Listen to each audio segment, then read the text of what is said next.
Back again.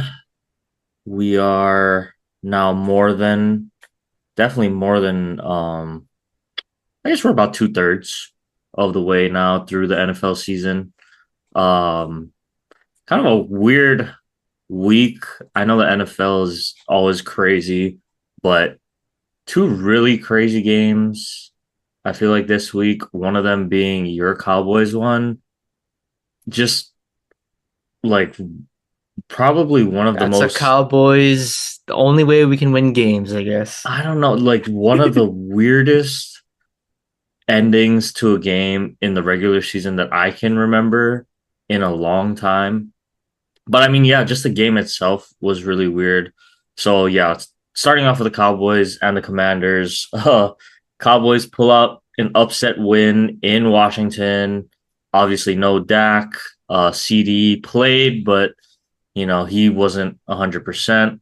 So it's your boy Cooper Rush leading the Cowboys to a win against a divisional opponent, and just a really weird, wacky game. We'll get into it, of course, Matt, but just I don't know, reactions to that one, because essentially, I guess mathematically, you guys aren't eliminated We're not done. mathematically from the postseason. So I mean, 4-7, it's gonna take more of a miracle for you guys than my team.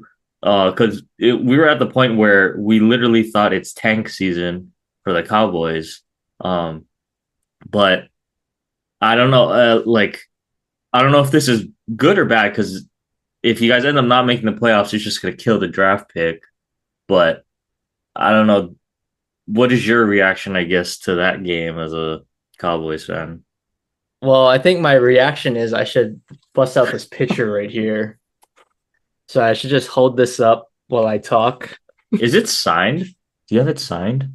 It is not signed, Oh, but you it need to is get it signed. it's the by him, but it's the official it's like the only picture on NFL.com of Cooper Rush. Like Was it Mahomes like has like hundreds. Cooper Rush has one. It's what was this it one picture of the like Bengals. 20 When bucks? it was less than that, I think. Dang. But I don't care. You might He have the only he like he played like the $60 million quarterback on Sunday. I don't know, Matt. I think you might be the only person outside of his immediate family and close friends that has that picture. So I don't know. If you get it signed, who knows with Cooper Rush? Maybe it's like the stock will go up or something. I don't know. I Might really as do well. need I need to get like a make-a-wish thing. Like I want to be on like ESPN No, and you do like not want to be a Make a Wish. no. You don't want to be a Make a Wish. You don't. Oh my gosh. You can just go meet him, bro. Like, you know what? We should just like if there's one random Should celebrity I to start get a on this pod, GoFundMe so they can fly me to his house you should in just Dallas? start like doing we'll start some social media thing. I know we're not super active, but we need to do some kind of petition for Cooper Rush, because I haven't seen anyone. And I mean, I follow a decent well, we follow the big sports, shows obviously, but I haven't seen anyone advocate for Cooper Rush, not just this year, for the past, what, 3, 4 years now, like you have, Matt. So if there's one podcast he should go on, it's probably this one. I don't know how we'll do that, but instead of you going on doing a GoFundMe, let's just try to do that before or while we're still doing this podcast. So So that'll be our, we our gotta goal. tag Cooper Rush in every like social media post we have of the Not every Cowboys. social, just every time you talk about him. Like, just that'll be like, because who is it? I think it's that, um, the Taylor Lewan's podcast, the Bussin' with the Boys one. They do like tweeting a picture of Rich Eisen until he comes on. I think he eventually went on, but you need to do something like that. Like day one of asking Cooper Rush to come on our podcast. and So then you every just got to do day it every I day. should just go on the Instagram and just tag Cooper Rush in a Or picture. it's I think that's more of a Twitter thing. Like that's more of like or X, I guess, because Instagram might be a lot. Like no one's gonna want to see that many posts, but I think the tweets, yeah, the posts on X, we could do that. So it's gonna So be like Shador Sanders' Twitter feed. Like every time the Raiders lose, it's gonna say like "Thank you God" or is something. it? Is So that what it is? It's I every think time the so. Raiders lose. I saw the Yeah, post. I didn't I know think so. who Like it was I've seen for. reports on it. It's like, oh, he tweeted again, and the Raiders lose. So Hmm. it's like a time thing. So I don't know if he's trying to hint his way to the Raiders, but who knows?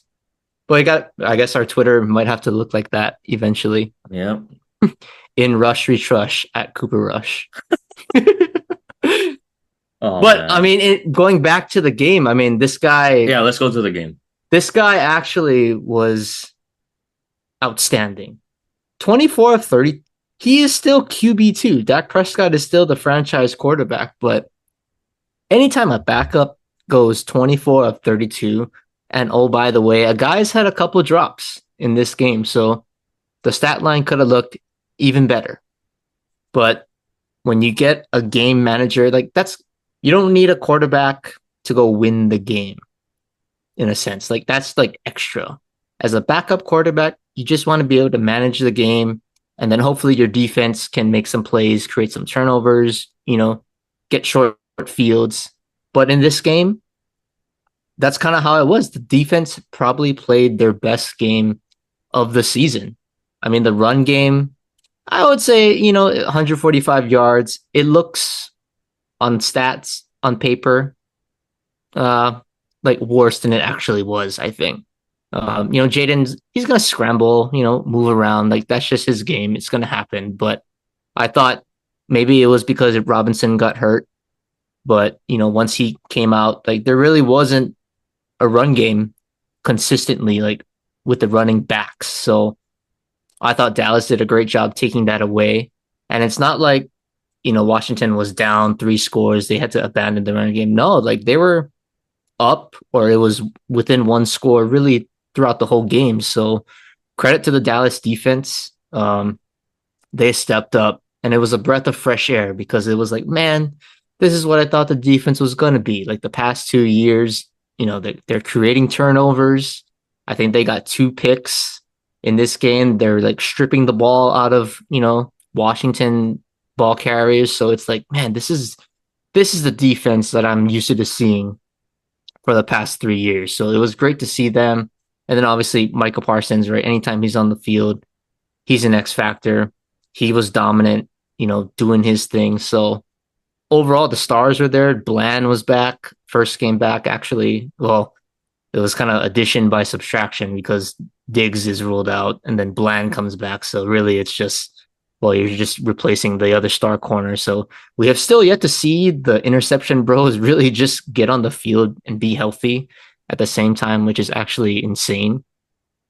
But the defense was outstanding. But back to the man of the hour.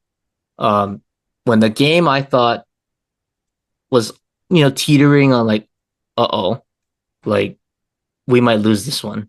And it wasn't really like until the fourth quarter when I thought, we're up by 3. We're probably just gonna settle for a field goal, and then Jaden Daniels is gonna have some kind of heroic moment, and then we're gonna lose the game. I was almost mentally preparing for that. But Cooper Rush comes in. Yeah, let's melt the clock out. But nah, there was a touchdown. There was a touchdown to give us a 2 possession lead. Stupid me. I think, oh, we're in cruise control. We kind of got this. Washington kind of goes down the field, and then it's like, okay, what's going to happen next? Cavante Turpin muffs the kick. I'm like, oh my gosh, we're going to get pinned back on like the 10-yard line. And then I think that's when the instant chaos just started. Yep. The kickoff return obviously is it was just ridiculous. I don't even know what happened. Actually, no, I think I got it mixed up. The kickoff return. It was almost Yeah. reminded me of when Deshaun Jackson drops the punt in the That's a good one. Meadowlands and kind of freezes the Giants defenders. and he just splits him. This one was almost, I don't want to say the same thing because it was a different move, but right, muffs the kick. Defenders see the ball on the ground. It's like, oh, I don't know if that throws them off their lanes or whatnot because you kind of lose that contain when you see the ball. It's like, oh, can we get to the ball? Then Turpin picks it up, hits like a spin move, just It's like a or stationary it spin move. stationary spin move, but really what it was like a plant and turn, and no one had the angle to contain him outside. And I heard Joe Davis's call, like fastest man in the NFL. I I mean, he might be. Like honestly, he might be. I know Maybe Tyreek he's up is there. He's up there for yeah, sure. Tyreek has held the throne for a long time, but it's kind of hard because we don't get to see Tyreek at full speed anymore because defenses don't let him get to full speed. But I mean, it was like five strides and he's gone. It was the craziest thing. So, yeah, But it's like chaos. that, and then it's like Washington goes back down the field. They get a field goal, and then keep in mind Dallas. Now we're trying to run out the clock, make Washington burn their timeouts. And I have to point this play out because it's gonna go down as a sack in the scorebook. But Cooper Rush, football IQ, out of the roof, like crazy smart to have that awareness on a play action to not throw the ball away and take a sack. That is just Tom Brady esque, in terms of IQ. A lot of quarterbacks would panic, throw the ball away because that's what you're taught to do. You're in trouble. Don't force a turnover. Don't take a negative play. Throw it away. But in that situation, that was the right play to do. So shout out to Cooper Rush, man. I mean, he's got the Mahomes sidearm. He's got the Tom Brady IQ a little bit. I don't want to say Lamar Jackson speed, but last game he showed a little bit of I should say, ability to escape sacks. So I don't want to say that's like Lamar Jackson, but hey, that's a skill. So Cooper Rush, man, the full package right there. But with that, I'm thinking, okay, we probably just wasted another 40 seconds for the Commanders. We got this. Just keep everything in front after you punt the ball, and we'll be fine. And then, the worst thing that you could possibly do is there's a miscommunication and you give up the 86-yard touchdown on the very next play after the punt. So I was kind of losing my mind. Like, the Cowboys are not realistically going anywhere. So I wasn't completely devastated. I was actually partially laughing because it was like, what the heck did I just watch? Just so Like, ridiculous. it's like that's the Cowboys. And, and then, and then I didn't even see it. So actually it was Joe Davis on the call. It was like, oh, it's a low snap. He said it's a low snap. And I'm like, oh no. Yeah. And then I I don't even know what to say. yeah, He I just shanked mean, the kick. just that was He just missed the kick. But it was and actually a low snap. And then credit to I don't know who the holder was, I forget, but he actually did a great job to kind of recover that. And he actually held it clean by the time Seibert was getting into his motion. So I got to give credit where credit is due, but I think Seibert he just missed the kick, I honestly. mean But, he once the also operation missed is ugly, then it didn't just he kind of miss ruins one everything. earlier too? Yep. So So like that's how they lost the game. 2 missed extra points. So now instead of a tie game, you kick it off deep, probably go to overtime with Dallas having no timeouts. You got an onside, and then I've never seen somebody return an onside kick. By the way, that was not a smart football play. I was actually upset on that play. I'm mhm. Wanye Thomas, what the hell are you doing? Like, just get down. You have to know your situation. Washington has no timeouts. By you scoring a touchdown, you give Washington a chance to get another Hail Mary. And we already know that they have this kind of magic that happened early in the season. So you never know what can happen, but look at what you just gave up 20 seconds ago. Your team just gave up an 86-yard touchdown. So it's like, just go down. Let Yeah. Cooper Rush take a knee and get out of there with a win. So Yeah. that was the one part that actually I was like pissed off because that's just, you got to be smarter than that. Don't be selfish.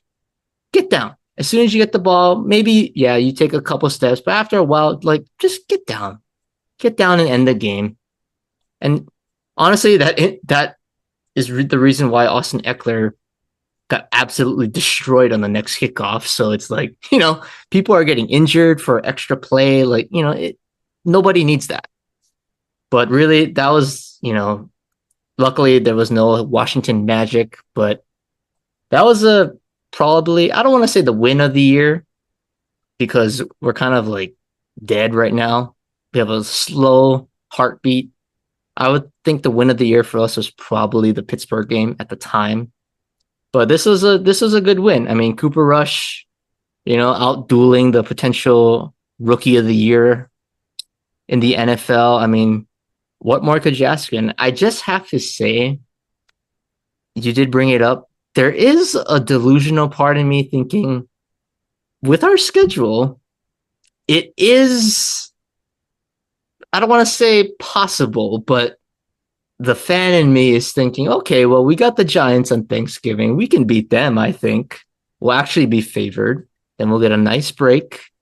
And then it's that Bengals game, I think, is the big one, really, because if you lose that one, then okay, well, just put a fork in us. But the Bengals are going downhill. We don't know how things are going. What if we win that one? And the NFL is crazy. And then you get to play the Panthers. And the Panthers, it might be a push. Panthers are looking pretty good right now, but Mhm.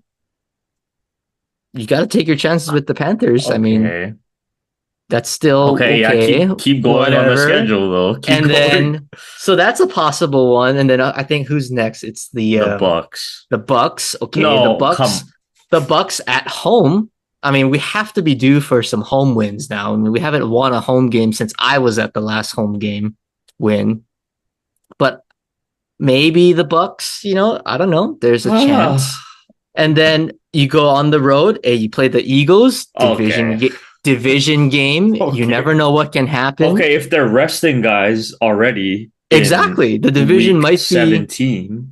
I mean, they might not workhorse Saquon. They want to load manage him for the 1 seed. Don't want to push him too much. So I'm just saying it's a division game. Anything can happen in division games. And then the last game, the Commanders, we already beat the Commanders. We beat them on the road. So why can't we beat them at home? So that's the thinking. I'm not saying we're going to win every single game, but Well, that's the very positive thinking of how we're going to run the table. okay, let's just say we look ahead, right? You guys are the 14th We ranked got this guy team at in the quarterback too. NFC right now. Okay. So you need to leapfrog 7 teams to make the playoffs. One of those being the Commanders. Arizona is still in it with a good record. I don't know. Okay. To be objective here, like maybe best case scenario out of these next 6 games, you go 4-2 by a miracle. Miracle. Okay. Does 8 and 9 get you in the playoffs? I don't know. And by even an even bigger miracle, like an actual miracle, 9-8. You go 5-1. That's the Somehow, goal. You got to get I don't nine. know how Get you get nine. to I don't know how you get I don't even know if 9 is gonna do it. Because Washington's already sitting there at 7-5. So They're sliding though. you really need an epic collapse though. I mean they do have a tough schedule too, but like they got the Titans at okay. If they lose that one, then it's full on disaster in Washington. But even Arizona is still in. I don't know. I think it's gonna But take Arizona, the West, everybody's beating up on each other, so there can be some losses it's there. gonna take like Commanders, we have the tiebreaker, so if it's like at they the end of the day, it comes if down the to the last game. I don't know if the Cowboys make the playoffs, go to Vegas, buy a lottery ticket because all you Cowboys fans have like the biggest luck ever. If you guys are able to Luck, somehow make the we are the playoffs, unluckiest team in sports. We I had don't know if 29 it's years of pure torture. yeah, but I wouldn't say it's bad luck. I would chalk it up to other things. Um, Yeah, like our idiot owner. So okay, well, anyway, yeah, crazy game, Matt. Somehow Cowboys are not dead. I think they're on life support though. Plugs are we getting pulled are. anytime. But if But I'm gonna go down, I'm gonna go down with this guy right here, slinging the ball around. So okay, until well, then, until we're actually dead, I don't want to hear any Trey Lance. Put him in. He can come in for a package, short yardage, goal line package, whatever. I don't mind that. But until we're actually gonna tank, and it's a little too early to tank just yet, I think. And it's hard to tank when you're playing a division rival. It's just hard to tank. Like you want to beat them, like they want to beat you, no matter what your record is. Like that's just how you play the game yeah, and respect the game, especially against your division. So yeah. it's a little too early for that to play the Giants next on Thanksgiving, a division game. So go in and try to beat them, keep them down. I don't Like know. They looked as bad as real your season bad. is, yeah, They but looked that's what I real bad mean. against the As bad as your Bucks. season is, the Giants look worse right now. They might be the laughing stock in the NFL. So you don't want to have that narrative go fully onto the Cowboys. Like keep that burden on the Giants too. So in order to do that, you got to beat them. Yeah. I mean, I agree. I think the Giants are just like it's just been an absolute disaster year for the Giants. I mean, going all the way back to Hard Knocks, which I watched, you know, Joe Shane, like he's weighing out his options. Um, they hit on neighbors, definitely. I think you can we can all agree there. But it's like looking back, they were between, obviously if Daniels was available, they'd want to go get him. Didn't his Um, son say they should his trade son up to said get Jaden they should Daniels? trade up and try to go for it, get a quarterback. Even look at Drake May, who was sitting there at three. I know it sounded like New England wasn't going to trade out of that, but I don't know, even a really good offer. And now look at potential Bo rookie of the Nix. year, Bo Nix, who's balling out in Denver, right? Who's kind of that established guy. But they said, I don't, you know, they're gonna roll with DJ. And here we are, what, 12 weeks into the season now. Um, and Daniel Jones is no longer on the team because he's been waived. Saquon Barkley, who we heard the negotiations between the Giants and Saquon's team, right? That they said I was just a little bit too much. Saquon is now a top two or three MVP candidate, leading is on pace, by the way, just in rush yards per game, um, to break the single season rushing record. So there's that. And another one that's kind of forgotten in the Saquon and Daniel Jones fiasco, Xavier McKinney goes to Green Bay and I believe is leading the league in interceptions now. So just a really, really tough look, especially since it's all documented there on Hard Knocks. Like it is tough to be a GM in the NFL. I can't imagine doing it. Um, but man, it really just stings knowing that that digital footprint is going to be there forever. And, ultimately it hasn't worked out for the Giants. But the real kicker, Matt, through all of it was that they released Daniel Jones. Like they said they were going to roll with him. I just don't get benching him at this point. Like you kind of I still think you just had to commit because what are you gonna now? It's like you wasted all of that. Everything was for nothing now.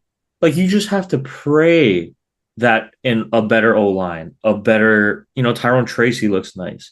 You get Malik a little bit more help, or you bolster the defense and turn Daniel Jones into a game manager. Like whatever it is, I just personally I can't get over them waiving him now. Yeah. I just I don't know. What if they waived him like after the season? Like, okay, you waive him after the season. I feel like Okay, that was inevitable, at yeah, least by the end of the season. but I don't like you don't even you can't even I guess no team's gonna trade for him actually, never mind. But like I just knowing you were gonna rock with Daniel Jones, and if the thinking is if it doesn't work out this year, then forget it, then they should have drafted a quarterback. Like that's how I see it, right? Because if you weren't going to roll with him, you have to have a contingency plan in place, in my opinion. I just don't see how you can even go into the season saying, no, we're going to ride with Daniel. But if it doesn't work out, we're going to waive him and tank. I don't know. That it just didn't quite add up to me, especially like you said, when they had options at quarterback available. Penix was still on the board, right? Or yeah, he was still on the Yeah, he board. was on the board. Penix was on the board. You had Bo Nix on the board still. So J- JJ just JJ was still on the board at the time, JJ, right? yep, still on the board at the time. But they made their decision. Not like Malik is a bad player at all, by the way. Like I think Malik is gonna be one of them, one of the Well, he has the guys. diva in him already, Oh so yeah. Oh yeah. You like I said, want my fantasy receivers to be divas. I love a diva on my fantasy team. So yeah. But I think that Thanksgiving game definitely momentum is on the Cowboys side, and I think they should win. So yeah, maybe it'll be a little bit of Thanksgiving hope for you, Matt. well, that's why it's my favorite holiday. The Okay. spotlight is on Cooper Rush. Yeah. Um. Well, there's another team playing on Thanksgiving, Matt. By the way. That is Uh. true. Okay, And I'll put so Cooper Rush away for now. okay. So my Dolphins, looking not bad, I would say after Sunday. Tua, he just likes playing the Patriots. I think he's now 7-0 against the Patriots in his career, which is, I mean, pretty impressive. I know the Patriots haven't been exactly the Tom Brady esque Patriots, but he still played against Belichick, played against New England when Mac Jones was doing well.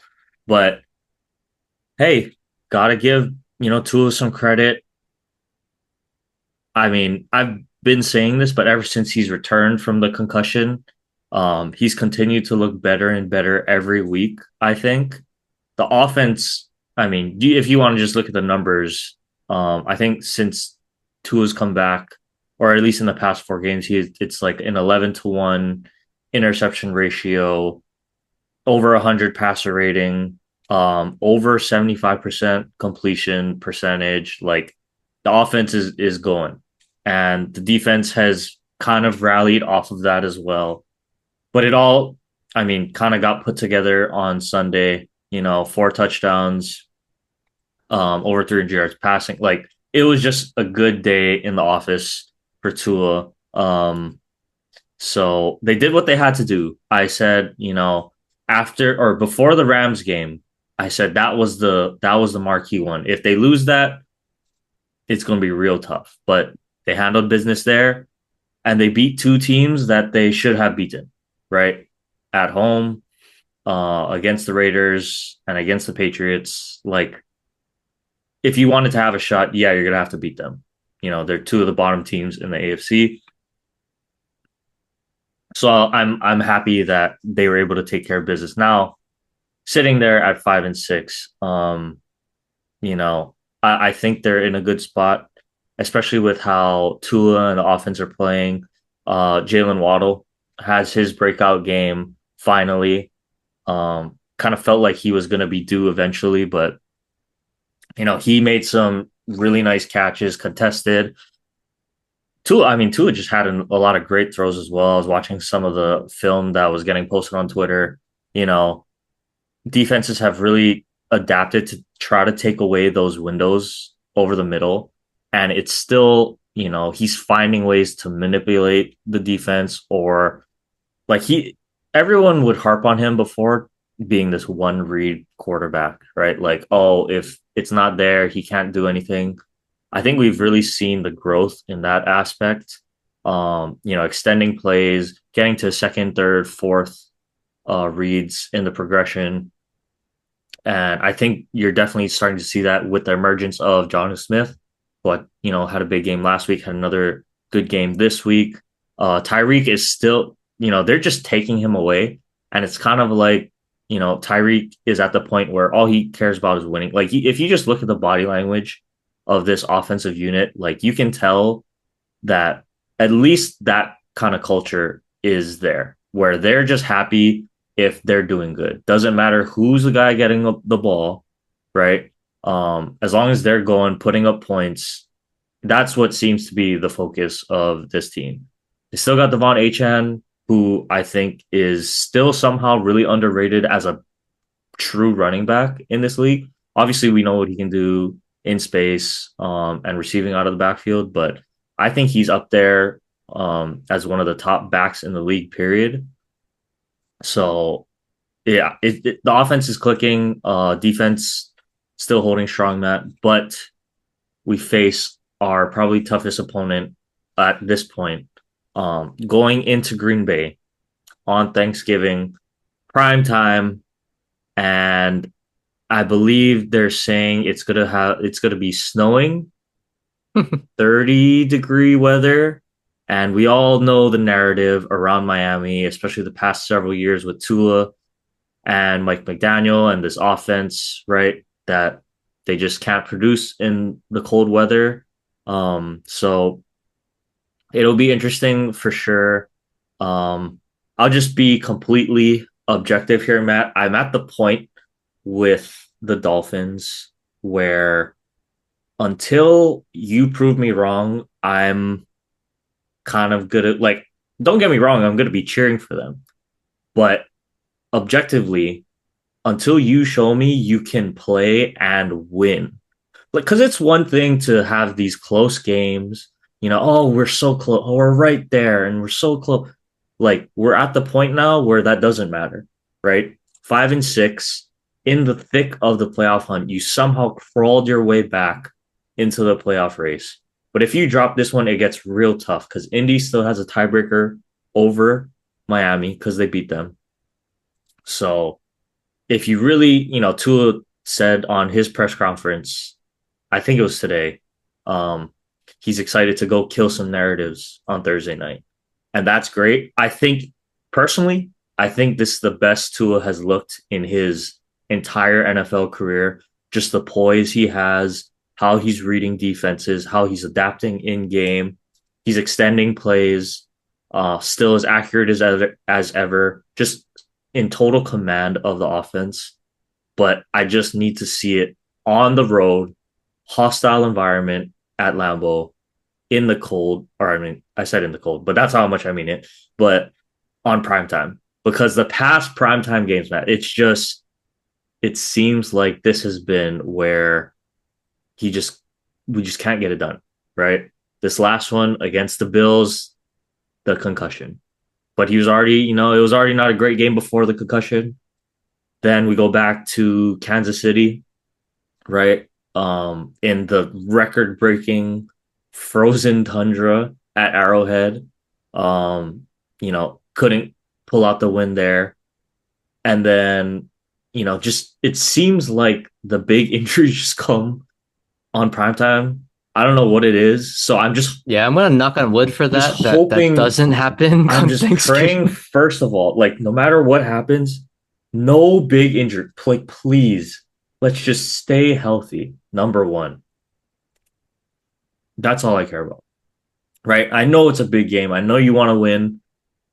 Throw the ball away, slide. Like, please, man. It's gonna like okay. That's The number one. sliding thing is the key one because that's how he got hurt last time. He's trying to lower his shoulder, like you're Yeah. a quarterback, by the way. And so I'm Unless you're just Cam Newton, shouldn't be yeah, doing that. yeah. And I'm just saying, like, yeah, that's number one. But going into this one, I mean, I'm nervous too because of how well the Packers are playing. Josh Jacobs, you know, had a field day against the Niners. And I think if it's going to be cold like that, it's going to be a running, control the clock uh, type of game from both sides. I don't anticipate a lot of downfield shots, vertical passing game. So it's going to be the short passing game and run game for Miami. And I think it's going to be the Josh Jacobs show for Green Bay. So which, team is going to control that line of scrimmage? I think that's going to be the ultimate battle on both sides. But weirdly, Matt, like I think they can do it just because of how well I think Anthony Weaver has done these past several weeks at calling his defensive plays, um, bringing Jalen Hurts. I mean, sorry, not Jalen Hurts, Jalen Ramsey, um, to go get the quarterback. Zach Sealer, Calais Campbell, Chop Robinson, who has Your first round pick. emerged finally looking like that first round talent that we are all hoping for. With Bradley Chubb still out and losing Jalen Phillips, Chop Robinson coming on has been a huge, huge addition to this Miami defensive unit. And we're going to need it because that secondary is still not, I'm not the most confident in that secondary unit, although they are anchored by, Jalen Ramsey and Javon Holland. But yeah, it's gonna be a battle in the trenches, I think. So I'm really looking forward to that. And I think it's gonna be one of those games where whichever quarterback doesn't, make the big turnover, or whichever team doesn't have that big, one or two turnovers, is gonna end up winning the game. I think that it's just gonna be one of those ugly winter games at Lambeau. Um, but that's why it also kind of gives me hope because as good as Jordan Love has been, we have seen kind of that gunslinger esque need to make a play mentality out of him. So we haven't seen that out of Tua, recently just because he's been so in control. He's been limiting the turnovers, like even the fumbles that I hope stay away. So that's going to be the recipe for success. I'm praying because if we win this one, it's so big, man. Like for us to go Then you have a somehow be legit 6 and shot. 6, and we have a shot. Like we're gonna probably need some help. We probably gonna need Denver or the Chargers to start to fade out. One of those two teams. But if they can beat Green Bay, I really think after that, the rest of the teams are all beatable. This is probably the hardest team left on the schedule. I know the Niners are still the Niners, but they just don't look the same as they've been the past several years.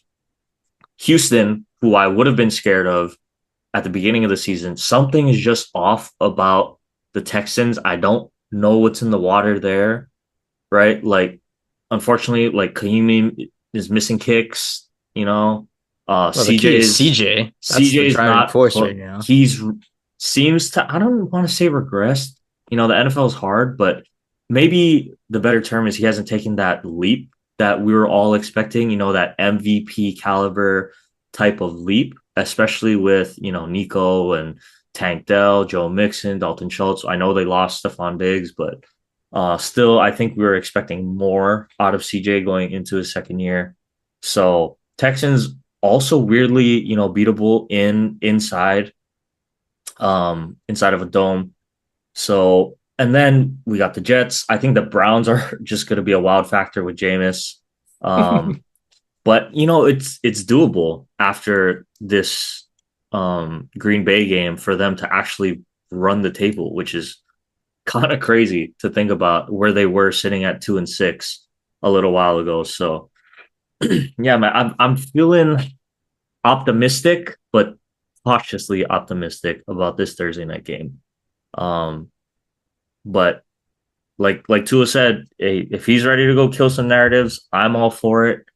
And then I can brag to Mark and Randy when we're in Japan. So I'm really looking forward to it. It'll be a good one. And yeah, I'm nervous. I'm gonna be nervous for that Thanksgiving game. It's your first Thanksgiving experience, I man. know. And like in such a pivotal, like it's literally like, almost every game from now on out, it's gonna be like a playoff game. Where if you lose one, that could be the season. Like genuinely. With how the Broncos are doing, the Chargers are doing, like it could come down to 10 wins not being enough, which is kind of crazy. But we might need to just run the table from here.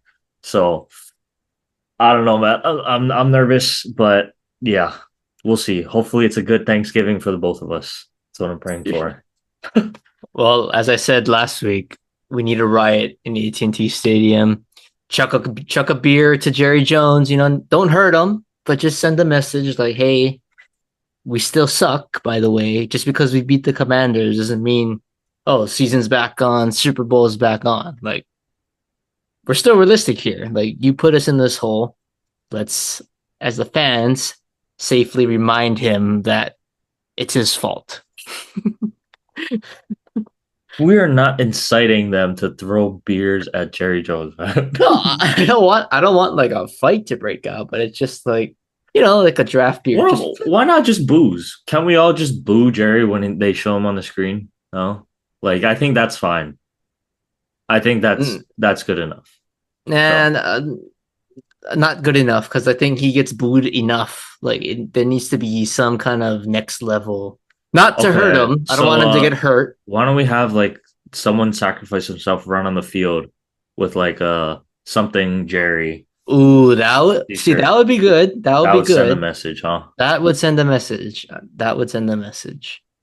But Okay, who's gonna take the fall though? Like who's gonna go to jail for that? yeah, that'd be a real hero. That would be a real hero. Yeah, we will never forget him if somebody does that. All right. Okay. Well, yeah, it'll be an interesting Thanksgiving for the both of us, Matt. Um, but why don't we get to some other NFL topics throughout the league? So one of them, one of the award races that we kind of brought up earlier, the MVP is looking not as much of a runaway as I think we had originally expected. So I think, Matt, did we both have Josh Allen to win MVP? I think I had Josh Allen to win MVP this year. I don't remember. Who I the think heck did did you I pick? go did you go with Mahomes again? You might have went with Mahomes again for the Wow, same this thing. is bad. I don't even But remember. I because I'm pretty sure I had Josh because he had to like do it all without Diggs. So um, anyway, looking like more or less a three-headed race between Josh Allen, Lamar Jackson, and Saquon Barkley. Oddly enough, they have Jared Goff at plus 700 on some score or some sports books, tied with Saquon, but I just think it'll be real hard for voters to give the nod to Jared Goff with just, they got Gibbs, they got Monty, Laporta, who is extremely talented, doesn't even need to do anything on offense. With they got Amon-Ra St. Brown, so many other weapons. Like I think it's just going to be really, really hard for Jared Goff to make a case, even though he's been having an outstanding season, right? Aside from that one five interception game that they still managed to win somehow, but I still think he's probably fourth on a lot of people's ballots, fourth or fifth, depending on how you view Mahomes. But yeah, with Josh, Lamar, and Saquon, I don't know, Matt. Like, it's this is one of those years where I think that I don't want to say voter fatigue is going to come into effect because I think right now Lamar he's still definitely in it, But they've taken a couple tough losses that I think are going to hurt his chances, right? But if Saquon, continues this level of success, and I think the key is going to be breaking that single season rushing record. It's going to be real tough. He's going to have to still put up a lot of yards, but he has an insane amount of all-purpose yards right now, touchdowns, and the Eagles are winning off of his back essentially, right? They're second in the NFC. Um, I don't know, like maybe this is going to be one of those times where the voters just say, "Hey, we're sick of giving it to a quarterback. Let's give it to a running back who's having statistically one of the greatest running back seasons ever." So, I mean, I think at this point, knock on wood, barring an injury, he's a lock for that offensive player of the year for sure, right? So it'll be real interesting to see. But I will say it's almost reminiscent of the Peyton Manning and Adrian Peterson um, Mm-hmm. MVP race back in, what was that, 2012, I think. 2012, I think. So, and I think didn't Peyton end up winning the MVP that year? So they still, but I mean, Peyton had a great year though that year. That was he was Yeah, he historic, was so I historic. mean, So that's a can't really little bit harder. question it. Yeah. But I mean, don't get me wrong. Josh Allen and Lamar are both playing really, really good ball. Lamar, and Josh, for them to cut down on the turnovers, and especially for Lamar to be throwing the ball as well as he is this year, I think it's just taking his game to a whole nother level. I don't know, Matt. It's tough for me, but I really think I'd have to give the slight nod to Saquon over Josh Allen. And I think Lamar's like a tick below Josh right now, but just something about the spark that Saquon has given this team. And it's crazy too because um Saquon, if he catches one ball, the Eagles are 10-1 instead of 9-2, right? So I think Sure. I think if he's able to keep pace, like I just think that's the way the voters are gonna go. I think so. I mean, I pretty much agree with you on your order. Like Lamar won last year. The fatigue. Is he, but like, you have to compare him to what he did last year. Like, is it like record breaking? Something that we never seen But before? I Like, think he looks better as a he quarterback. I know does. the Yeah, record he the does. record isn't as good, but I think quarterback play wise, he looks better this year. It I also think helps he he, has Derrick Henry though, so maybe that that's another knocks him a thing. little bit. You're right. Josh Allen, see the Josh is his To me, argument is it's between Josh and Saquon for me. yeah, because It's like a Josh is push on right now. who who does Josh have? That's kind of his Yeah. his thing, right? Like, Hmm. yeah, Keon Coleman, but he's been in and out of the lineup. Khalil Shakir is their number one Yeah, receiver. I he's don't think a nice. lot He's a of nice people, receiver, but he's not a alpha wide receiver one that you're gonna right? build your team around. Like, And no disrespect, but yeah, he's a great player. Boise State carved up Hawaii, so James Cook hasn't been like, he's been active and he's been involved, but he's not, a big chunk of their offense, hmm. right? So I think it's gonna be between Josh and Saquon. Um, if you want to say, realistically, most valuable, probably Josh. Like, I think the Eagles would still be really good without Saquon. Maybe they have a little bit less, one or two less wins. But the Bills without Josh, I mean, just forget it personally. I Yep. think it's gonna be it might even Quarterback is be the most important position. worse than the Miami without Tua. And they look pretty bad. So um, if you want to say that most valuable, probably would say Josh Allen. But just thinking how the voters are going to go if the trends kind of continue right now, I think they might go with Saquon. Um, I think but so too. but he's gonna have to break the record. If he doesn't break the record, I think it goes. They give the nod to Josh. If they end up first or second in the AFC. So Well, I that mean, it helps that you have now the extra game, and I think he's on pace to beat Dickerson's rushing record. I think with the extra game, so it's still. I think there's a shot. I definitely think there's a shot, but there's also the question. This is more like say they win the division, probably will at this point. What if they have nothing to play for? Like, what if they're like locked into the 2 seed early? Like, are you gonna risk Saquon getting hurt for the playoffs to get him stats? Hmm. Like, that's something to think about. Like, I feel like the Bills. I mean, I know the division not so close, but everything is so like the Chiefs are obviously still at the top. They're chasing the Chiefs, but the Steelers are still they're hanging around, making it interesting. But the NFC right now, it's a 2-man race for the top.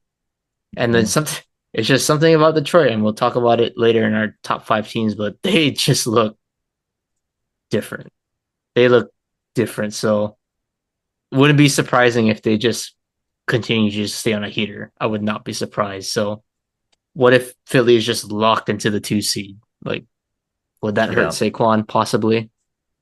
I think that possibly could, but yeah, I'm with you. I think Saquon. I would probably pick Saquon, even though he's a freaking Eagle now. But he's having a historic season right now to this point, so you have to acknowledge that. Hmm. Okay. Um, Next one. Why don't we check in, I guess, on um rookie of the year, offensive rookie of the year. Right It's now, a two-man it's race. Bo and Jaden, It's but I Bo and mean, Jaden, and it's man, kind two of weeks like ago, I thought it was a runaway. lock. Oh, it was a runaway for sure Yeah. 2 weeks ago. But Yeah. Commanders have slid a little bit. Denver is looking really good. Played the Chiefs real tough. Bo is, I mean, he's playing extremely well right now. Beat a really good Atlanta team, albeit at Mm-hmm. home, but still, good win against a quality team. It's so tough because, I mean, don't get me wrong, Jaden's still putting up numbers, right? But Bo has been so efficient and kind of like looks like Bo at Oregon, Matt. Like, he's why you liked him so much. He's not going to put the ball in harm's way. Mm-hmm. He makes the right play. He's athletic enough. I think a lot of the NFL defenders probably don't realize how athletic he is. I think, he's a better runner than people probably expect out of him, but he's operating the offense really well. This is tough. This is tough because the record is essentially the same. Is it the same? I think the record they both have I seven think wins. so. So I think, Denver 7. Yeah, they're 7-5. but Denver hasn't had their bye yet. I think that's the only difference. So, uh, I can't believe I'm gonna say. I think right now I'm gonna have to lean with Bo. Because I think it also recency bias is real. I think, especially when it comes with voting for the awards. So it's when they're kind of even, it's kind of whoever is better at the end of the season. Um, if you start really hot and then kind of sizzle as the season goes, but start slower and gain your footing and get better.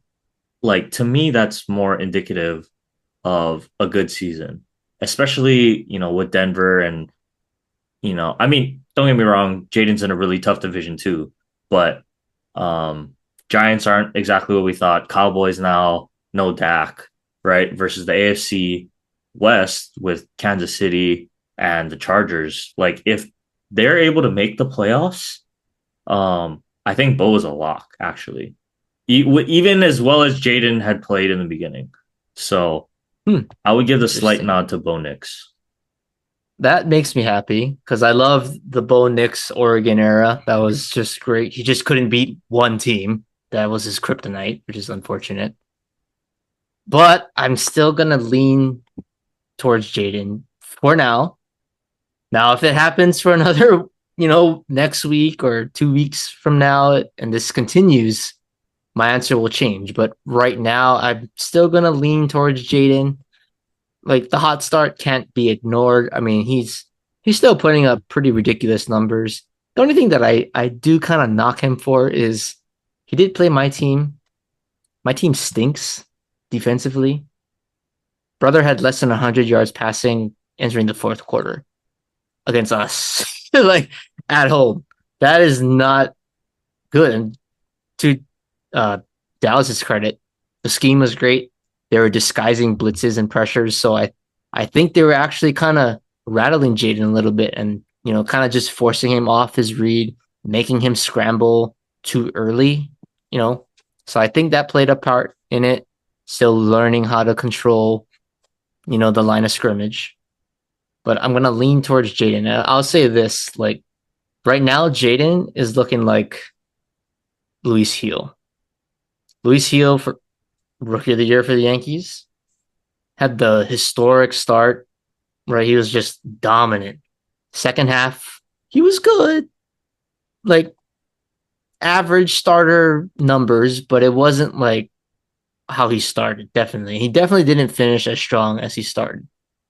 Still wins the Rookie of the Year. So can Jaden still have that path? He had that crazy start, but if he still plays good football and the Commanders make the playoffs, I still think he's going to win because he's the name, like the higher draft pick, Heisman Trophy winner. I still think there's a little like bias in terms of accolades. So I think that plays a factor too. But right now it's like Jaden 51%, Bo Nix Mm, 49%. Like it is tight right now. okay, sounds good. So you got Jaden, I got Bo. Well, It's maybe I'm biased too because I did pick Jaden at the beginning of the season. yeah, that's So okay. It's close though. It really is it close. really is. And I definitely did, honestly, Oregon guy, but I did not predict Bo Yeah, to I even be in didn't. discussion. So this actually makes me happy that I'm wrong. Yeah. Okay. Um. All right. Well, I think that'll be good for our rookie of the year stuff. Last one though, since we're like we said about 2/3 ish into the season. Um,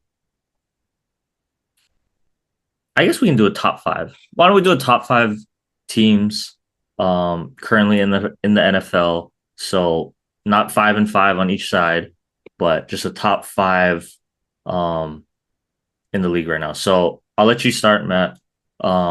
Up to you. You can go 1 to 5, and then give your explanation. 5 to 1. Up to you. However you want to do it. I'll leave it up to you.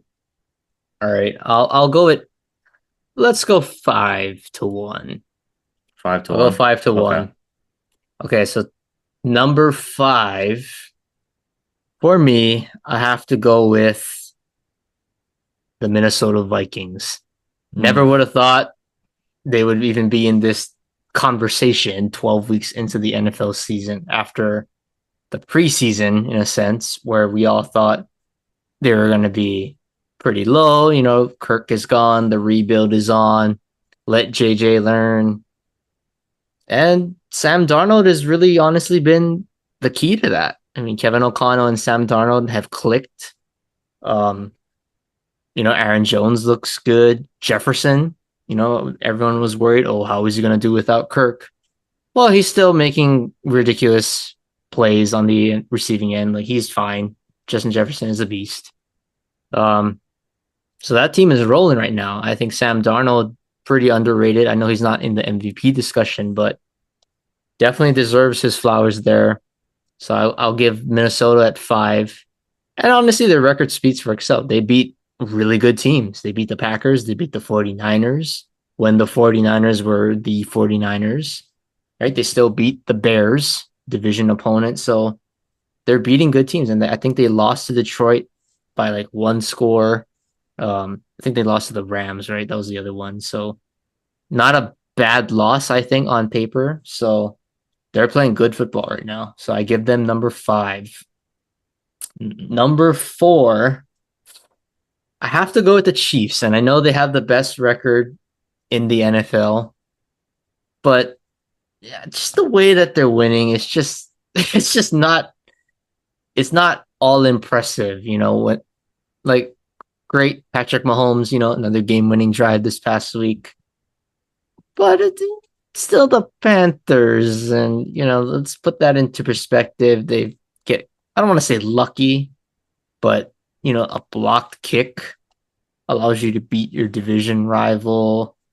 Uh, it's just there's a lot of things that easily could have went against them. Even the first game, the Isaiah Likely, his toe was just a little bit on the line. That game could have gone either way. So a lot of kind of it reminds me of like Miami, in football this year. Just like how many lives do they get?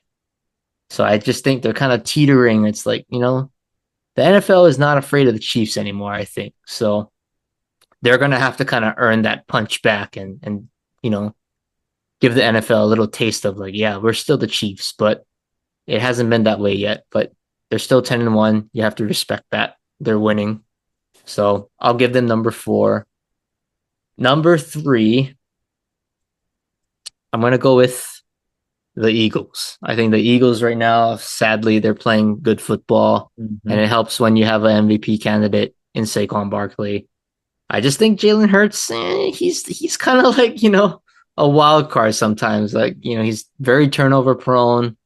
Um, he can definitely win you games, but he can also lose you some games. So I think that's still a factor there. But the record speaks for itself. They're playing good football. 7 wins in a row. Gotta acknowledge they're number three for me. Number two, another MVP guy, Josh Allen. I mean, I think they're very complete right now, a very balanced team offensively, which is crazy. And I think they got better with Amari Cooper on the team.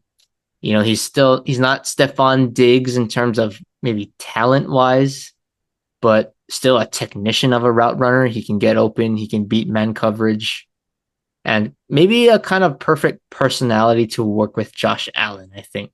And then the complementary pieces, they're not alphas, wide receiver ones, but they're good weapons. Kincaid is solid. Keon Coleman is blooming. James Cook is a solid running back. Khalil Shakir has emerged this year. So there's a lot of nice pieces. And with Josh playing, for the most part, carefree football, that'll win you some games. So I think they're number two right now. And then number one, I would think this is yours too, but it's got to be Detroit. Right. They are the gauntlet right now in the NFL. I mean, they're blowing out teams. They win ugly. I mean, what team is going to win a game when your starting quarterback, who's in the MVP conversation, throws 5 interceptions against a team that's probably going to make the playoffs? So that just means you're pretty damn good. So I think there's no explanation there. I think Detroit is hands down the best team in the NFL at this point of the season. Yeah. I'm gonna have to agree with you, Matt. I mean, pretty much the same 1 through 3 for me. It's kind of a no-brainer. Like you said, Detroit playing really good. Um, Buffalo, I think, is hitting their stride along with Philadelphia. At 2 and 3 for me. This is where it gets a little bit harder for me, Matt. Um, you know, I just like this might be a little crazy, but I would put the Vikings at 4. Um, Ah, I I can don't see know. that. Like, I think right now I would take Pittsburgh over Kansas City for the 5th. Really? Like, Wow. okay, Hmm. so hear me out, right? And You got to explain this one. I don't know if you remember, but I got killed for saying that I thought the Eagles Oh no. were a fake, not a fake, but they weren't a juggernaut, right? I got absolutely killed by randoms saying that, whatever they said, because I thought Philly's record was a little bit, I think didn't, they were 10 and wasn't 1 in, actually yeah, too at the they time. weren't indicative of being a quote unquote juggernaut. And I just said, I just have that, like, I didn't get that feeling from them. The only reason this one was really, really hard is because it's Kansas City and Patrick Mahomes has three Three rings. rings. So I acknowledge that. And I'm not saying playoff time. I'm saying right now, as it stands in week 12, that I would take Pittsburgh in an ugly one over Kansas City right now. That's all I'm gonna say. If this is the playoffs, I would say, actually, not even probably. If this was the playoffs and Kansas City was playing Pittsburgh, I would give Kansas City the nod. But I'm gonna give Kansas City the nod against whoever they play. Just being honest, I don't care what seed they are. Um, I'm just gonna give them the advantage. That's just how it is, right? Until someone shows me they can beat them, like, Mm-hmm. I'm expecting them to win every single playoff game. Okay.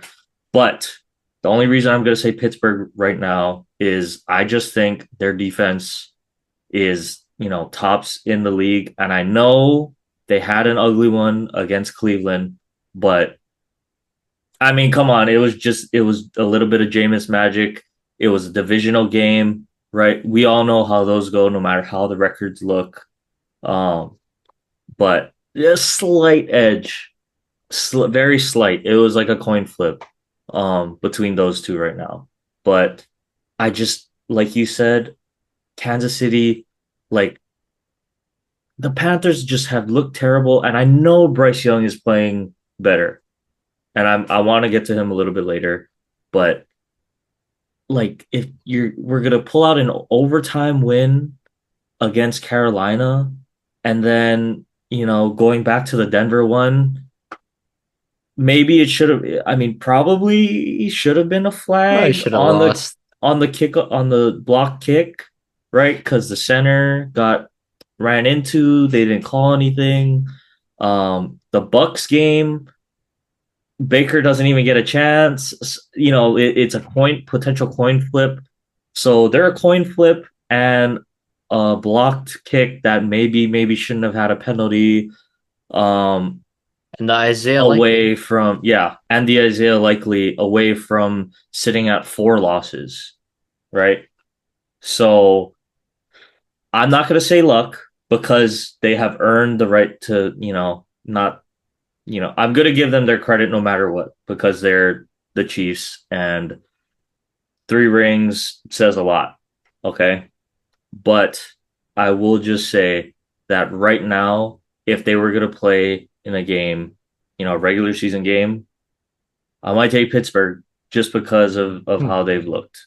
Okay. I think Russ is back. Um, and yeah. So but this is not a playoffs thing. We will do a playoffs one when we get to the playoffs. But right now, week 12, a slight nod to Pittsburgh over Kansas City. Okay. So Pittsburgh couldn't even beat Dallas. yeah, but that was how long ago? So I But don't know. we sucked. I just think they win ugly right now. Even though they lost, I know they lost to the Browns, which is gonna make my whole argument seem weird, but that's my rankings right now. So All right.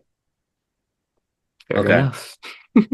Um anyway, Matt, with that being said, we can move on to some college football now. Shoot, it is gonna be crazy tomorrow, I think, to see the rankings. Um There's a lot of shakeup in the CFP.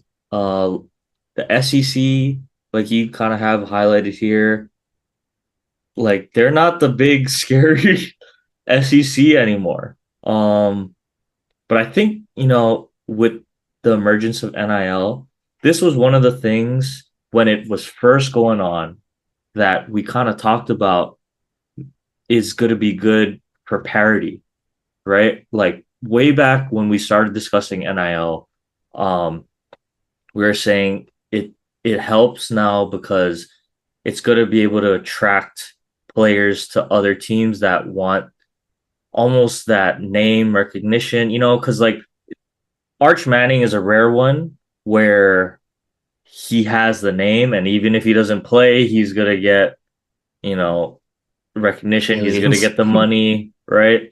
But a lot of other players, right? If you go and you're sitting behind, um, you know, a 5-star recruit or a starting quarterback who's only a sophomore, like it's less incentive for you to want to go there as to opposed to another school where you can start make a name for yourself, right? Whether it's in the draft or NIL or whatever the case may be.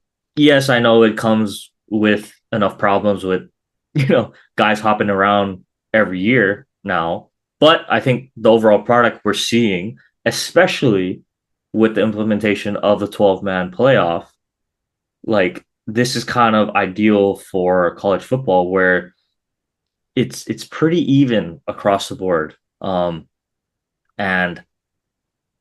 yeah, the SEC now, I think it's really just Georgia and Tennessee that are left standing. Kind of And crazy that, Texas is oh Texas. yeah, in Texas. But kind of crazy that Alabama, Oh my they gosh. might be out. I mean, probably out They are now out. with 3 losses. Um, Not a great first year Kind for of Kellen sad, Moore. actually. Um, yeah, Jalen Milroe. I mean, That's ugly, why. ugly game against Oklahoma. Like crazy because how he ended the season last year and He was coming into a this year. preseason Heisman guy. Yeah. So yeah, it was Man, just unfortunate, I think, Matt. But um yeah, did the rankings? Did they release the CFP rankings? It's Tuesdays, right? Tuesdays. They did Okay. the AP Sunday or Monday. I don't remember, but the APs are out. But the CFP now at this point is the only one that really matters. Mm-hmm. That's Tuesdays. Okay. But yeah, Matt. I don't know if you wanted to discuss some of the games, but I think yeah, probably the big ones. Alabama. Now, Ole Miss, I thought took a Mm, terrible loss. Colson's live bet. Yeah, Jackson. I mean, um, Jackson Dart kind of just collapsed in the Yeah, last whatever 3 possessions for Ole Miss. they Um, threw it up for grabs, like triple coverage. yeah, and that was a big one. I think BYU was officially put on the fraud list now with those back-to-back losses.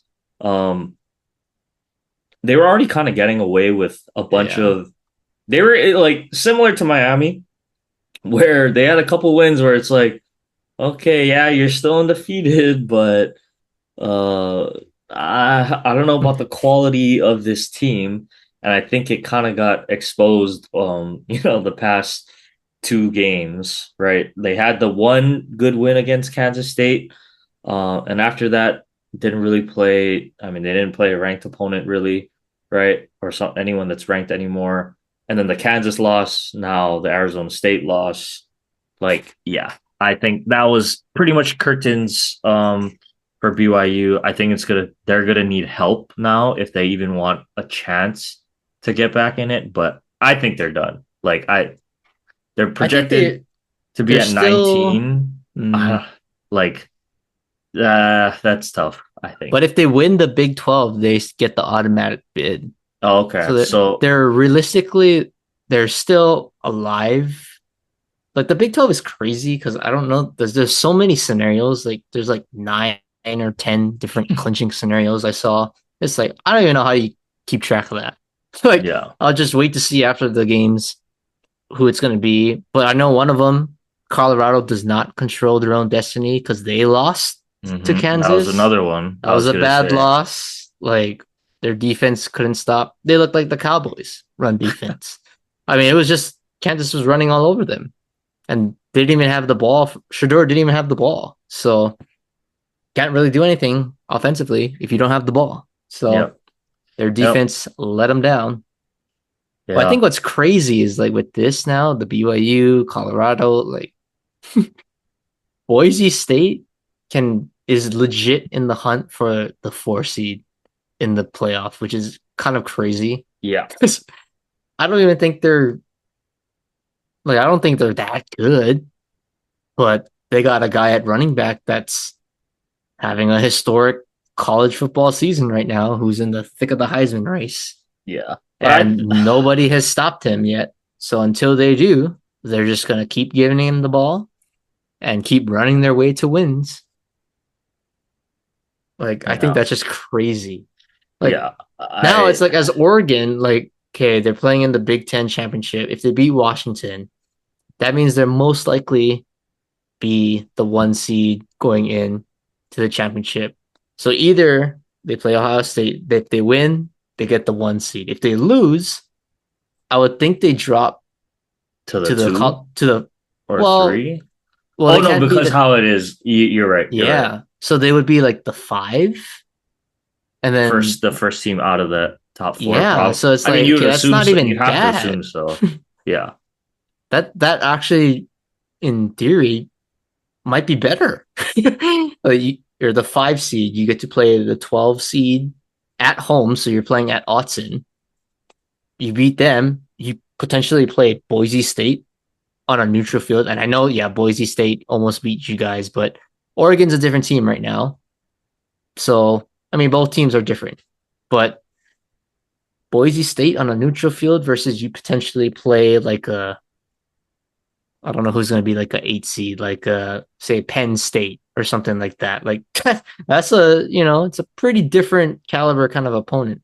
Or you say you play a Texas or Georgia in the second round after your bye, and now it's like the bye you're gonna have like two. You have a pretty long layoff, so it's like, will there be rust involved? You can't Hmm. really have a slow start in the college football playoffs. So I don't know. There's a whole strategy, like with this seeding thing. Like the teams, I don't want to say tank, but it's like position themselves so they can get the 5 seed. So they play like two easy teams, keep their momentum, and then hit their stride in the semifinals. Like there's this whole thing. So I think with Boise being in the 4 seed, there's definitely some talks about teams trying to position themselves for that 5 seed.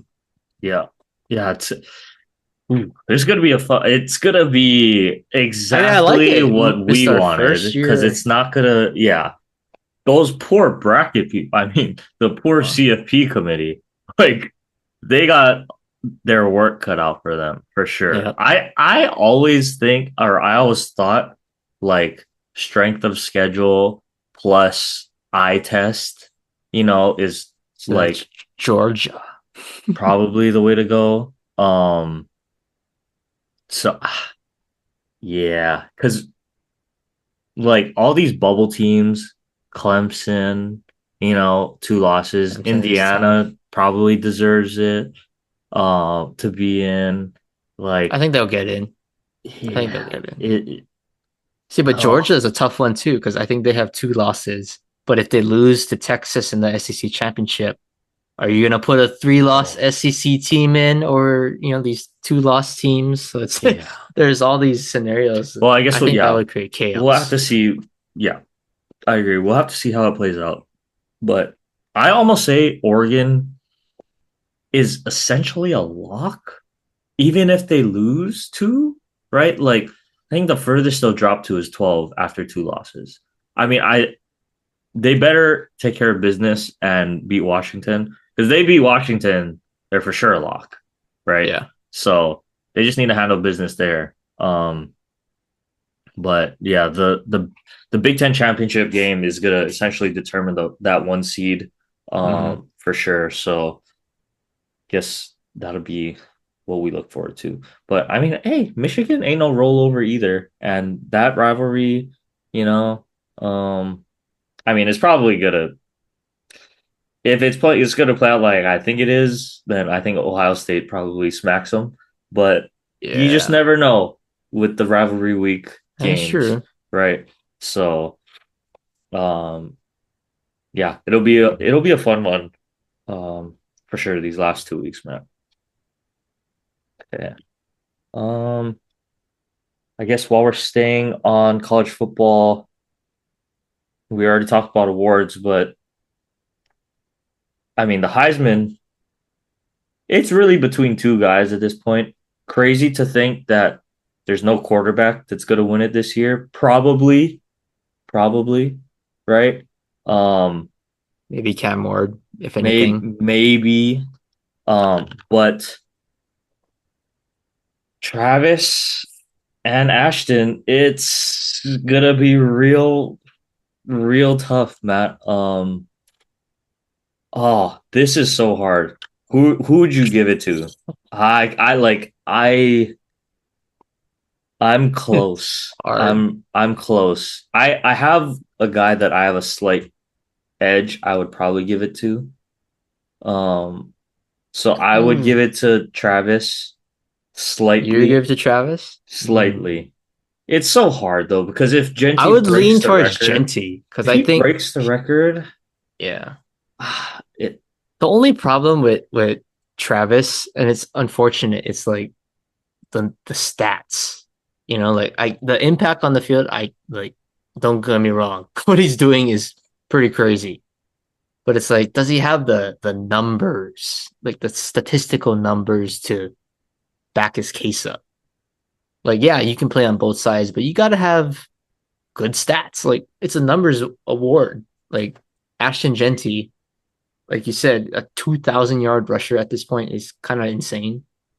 He has a chance to break the record. It might be a long shot, but I mean, we've seen him go for 275 in a game any week, so it's definitely possible. But I think with Travis, it's just I don't know. Like the numbers aren't like wow, you know. Like you watch him yeah, play, you're like okay, yeah, wow, this guy's insane. But yeah, I don't know. Like I have to go with Genty. I think I would lean towards Genty, but either way, it would be really cool to see Travis Hunter win because he would be, in a sense, the first like two sided. I don't mean I like think that's two why, sides of the Matt. ball. I think that's why I have to give it to him just slightly. Um, because I think the Heisman is a little like I think they do it a little bit differently than the MVP in the NFL, right? Like I just think when it comes to college football, it's really who's that best player or that most dynamic guy or who has the crazy numbers or who's going to do something like the first to the craziest, something. And to me, like as crazy of a season Ashton Genty is having, I think it would be, really cool for college football to say we have this two-way guy who is going to put up 1,000 plus, potentially 1,200 receiving yards, um, you know, 11, 12 touchdowns. He already has three interceptions and a forced fumble playing defensive on the defensive side of the ball, right? Like, I don't know. To me, like that might be what gives him the slight edge over Ashton. But Genty's argument, I think, is going to be where would they be without him, right? Like if there was a quote unquote MVP of the college football, then maybe you go with Genty instead because I mean I watched that Boise State team had Yeah, you like saw him in person. in person, and yeah, without Ashton Genty, that team is not a top whatever 15 team in college football. But with him, they have a chance. So that's why I think if it was you're grading it more on that MVP level, then yeah. But I just always felt like the Heisman, it's really who's that best player or most, eye popping player in college football. So I mean, we saw how uh who is it? Desmond Howard won it, right? Was the last Um, guy. so I just think it's something like similarly like that. And Travis Hunter just has that buzz around him that I think it's gonna give him that slight edge over Ash Genty. Plus, I think Travis is already like a fairly big betting favorite at this point, and usually that's pretty indicative of how it's going to end up. But, we'll have to see. But you got Ash and I got Travis. So, yeah, that'll be interesting. Okay. Um, Next, let's move on here, Matt. This is an interesting one.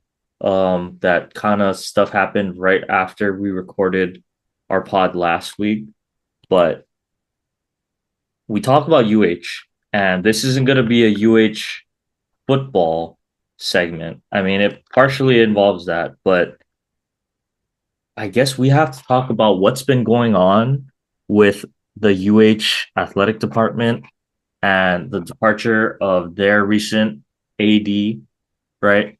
Um, Weird, just an odd happenings going on um at the UH athletics department.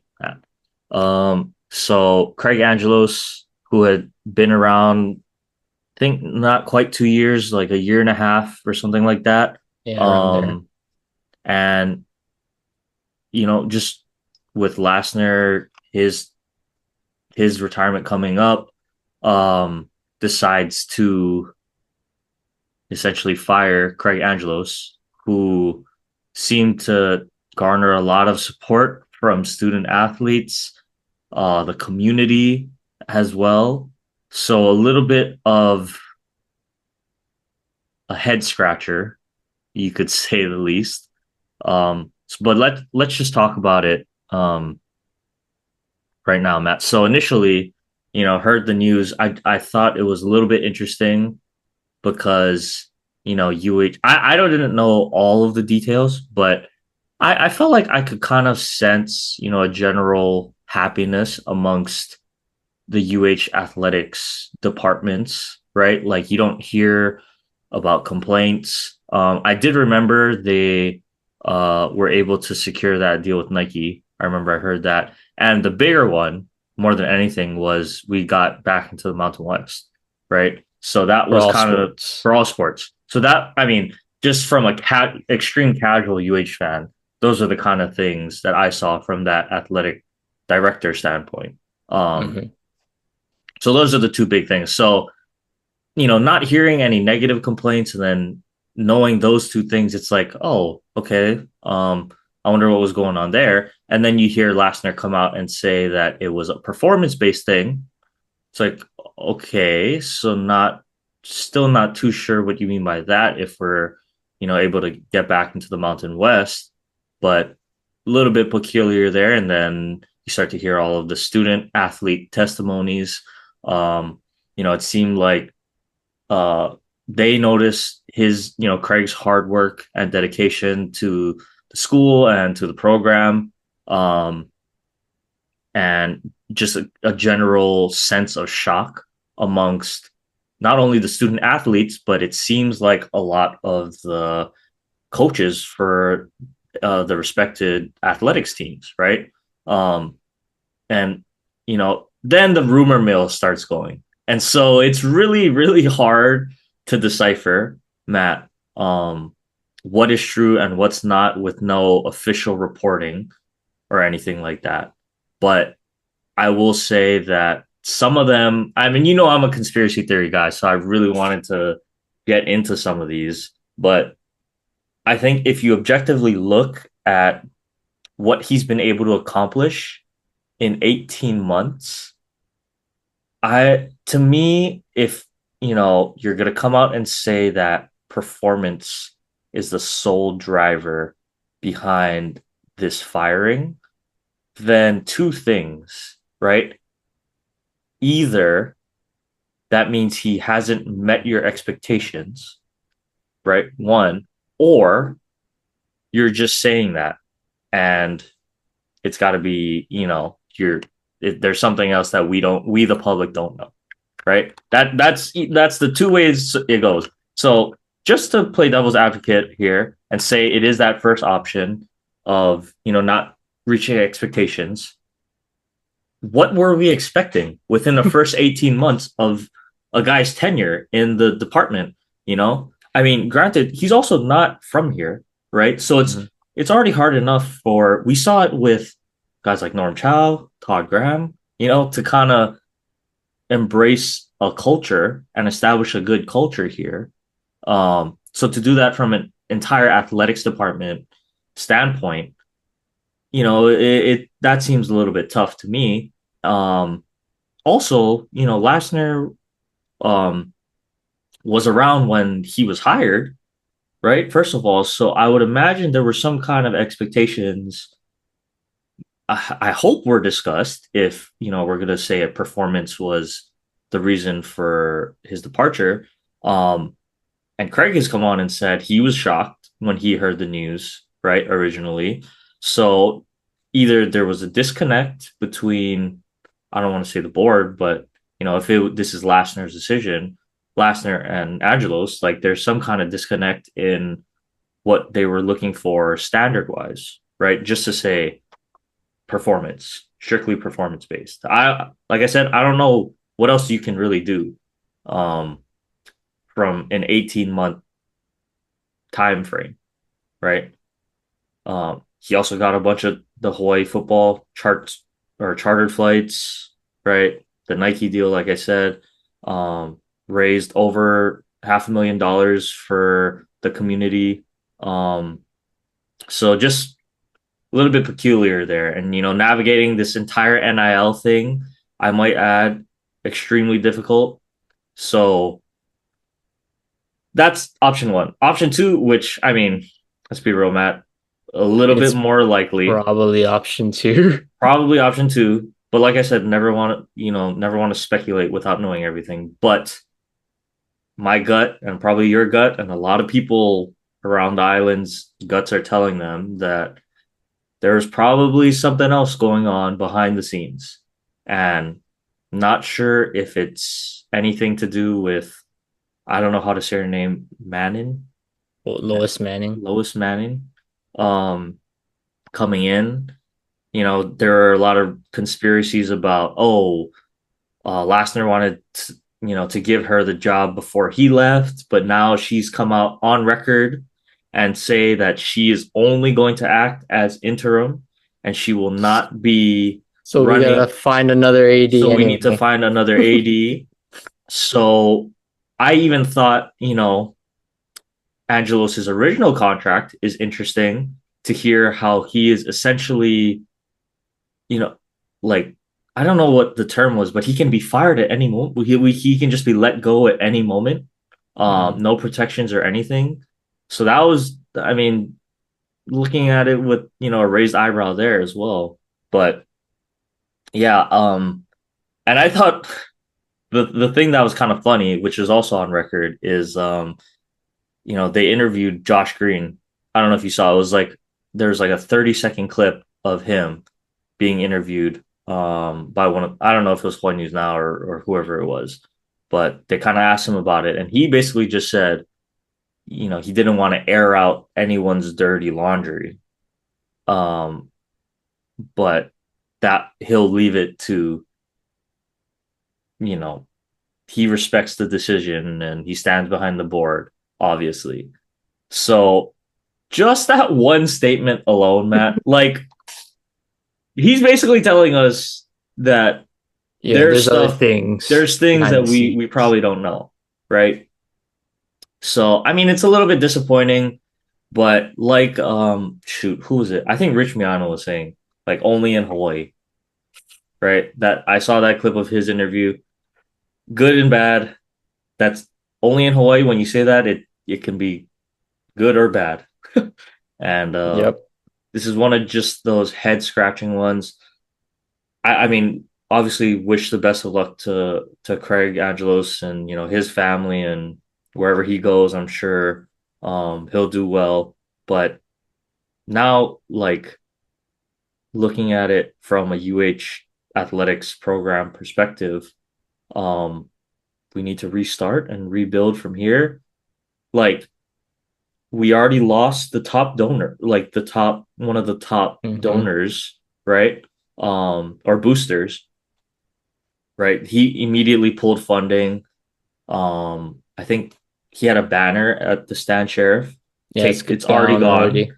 So now if that starts to trickle, right? Between the Nike sponsorship or, these other things that can be pulled out of, like, where does that put UH athletics?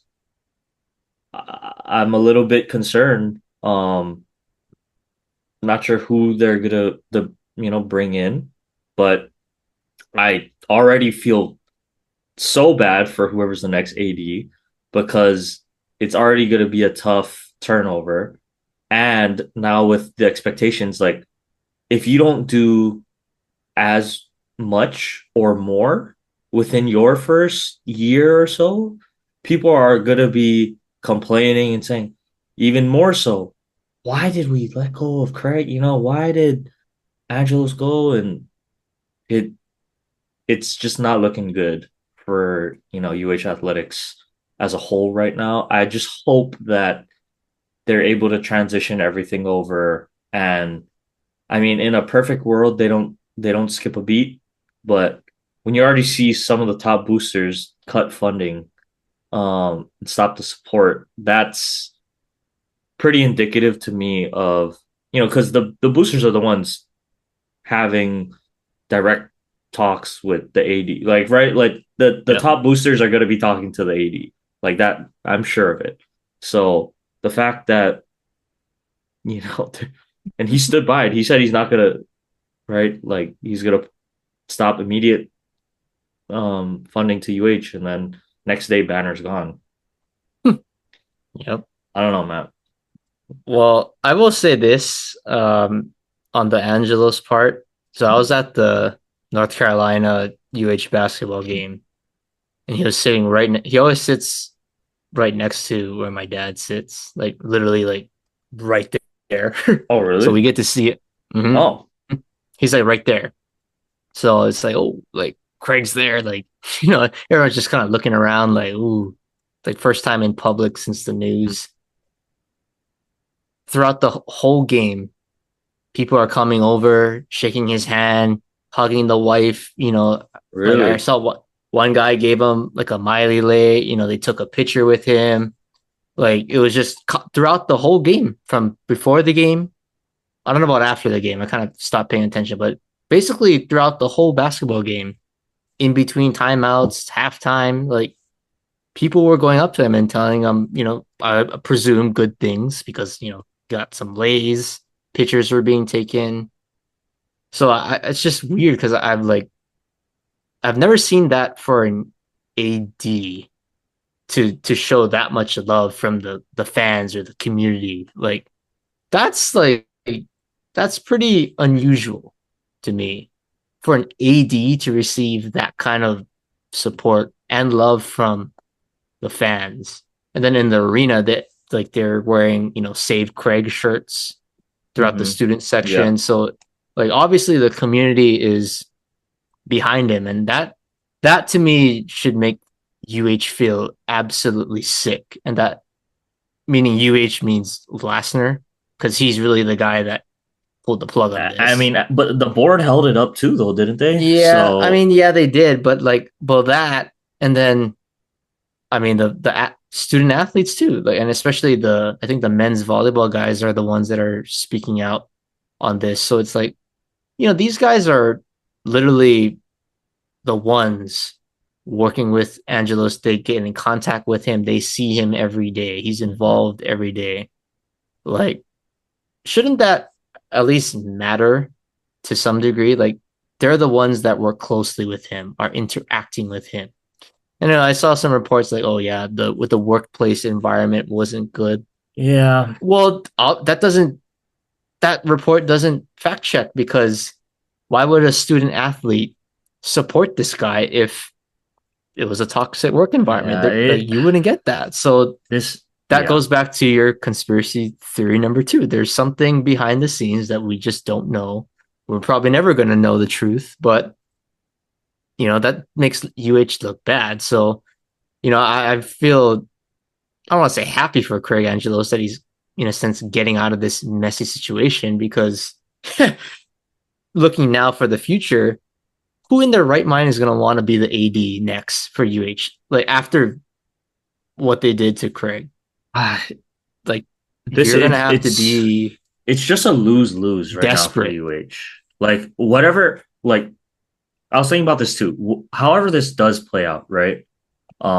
It's a lose lose because how it got done, um, is just the one like how and when I should say he got let go is to me what's gonna look bad, both sides. So like I said, we don't know. Like maybe just to play devil's advocate, I'm not saying I believe this, but maybe it was an extremely toxic work environment, whatever that means. Did it get results? Yes. Maybe there were other things going on behind the scenes that even the players or student athletes don't know about. Maybe I don't know, but maybe, right?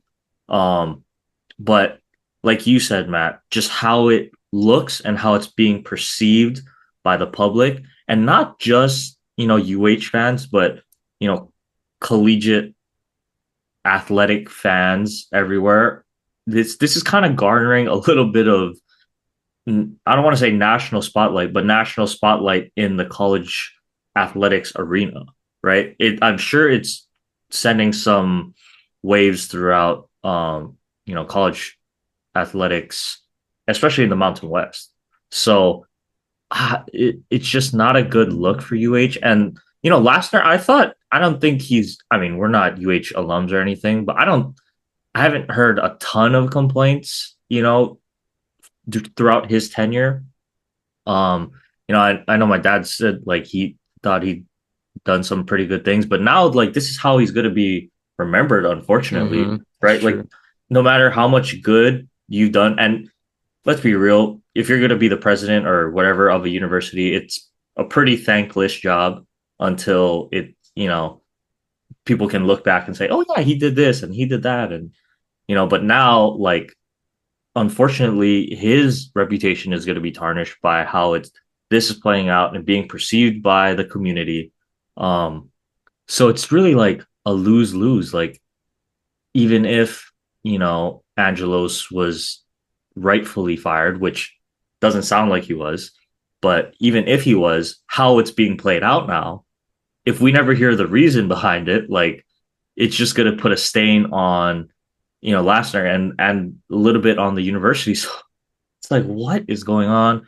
I just hope that whatever happens moving forward, the next president, the next AD, um, can kind of start to build back the trust from the community and get the boosters back involved and continue to grow UH athletics in this increasingly challenging landscape of now the NIL in collegiate athletics. So just really unfortunate, Matt. Yeah. But like Hey, we might have to ask Alabama, hey, can we come play you guys? Can you guys pay us $2 million to beat us down in football?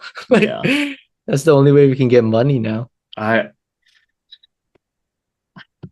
it It's just it sad. it It's just yeah. isn't playing out like because that's what I was thinking about. Is like, what if Angelos really was that bad? But even if he was, like how it's getting perceived now, I not like I don't think it was toxic or anything. Because like I said, one of the conspiracies was like, oh, people just were lazy and he started holding people accountable and people didn't like that, so they chalked it up to toxic work environment, which I mean it isn't unreasonable, right? But it's yeah, it's just not a good look Yeah. by anyone's standards right now, and I just hope everyone is able to move on past this and we're able to hopefully move forward um, with all this because yeah, not fun. Okay, His last game will be the football game as AD, the senior night. well, I'm sure he'll get some love there by everyone in attendance. So Yeah, hopefully we can end it on a good note for him and the seniors. Yeah, I think we'll wrap it there. We'll save our UH football breakdown um When for you come later. back. Yeah, I might have to wait a little bit. You can always go for it, do a solo one, but yeah, it we can probably wait on that. So I think we can wrap UH stuff. Um, we can do a really little bit of basketball. Um, I thought we were gonna get to more basketball, but it was just kind of a crazy football and the UH stuff. Wanted to talk about that, but Lakers obviously wanted to check in with them. Yeah, they're still playing relatively well. I think they had a tough loss to the Magic. Yeah, that I Franz Wagner AD missed two got a free tip. throws. Yeah, but you're right. 80. We can't be missing two in crunch time when we're only up two. Right? He hits one, then the three sends us to overtime. We don't lose. I mean, still Franz hit a hell of a shot though. Step back Yeah. from like 30 plus. So the shot you can tip your cap, but like you said, the free throws gotta be making our free throws. And Jokic just owns us. Like that's dad right there, right? So what it's gonna be the same as like I said about Miami until they prove us wrong. Um, yeah, I'm never gonna believe we ever beat the Nuggets like that. I don't know, Matt. They just own us. They hit ridiculous shots. If Jokic hit that like slap shot, I Oh would my have just god. said, I'm not watching any Nuggets Lakers games as long as Jokic is playing. I refuse. I refuse. But they're holding their own in a really tough division. So yeah, I'm not gonna like harp on them too much. It's a long season. And the cup, at least they're 2-0, I think, in the cup play, so that's good. But um yeah, that was pretty much it for basketball. Oh, I guess yeah, the Sixers, which is kind of the surprising like team, but in a bad way.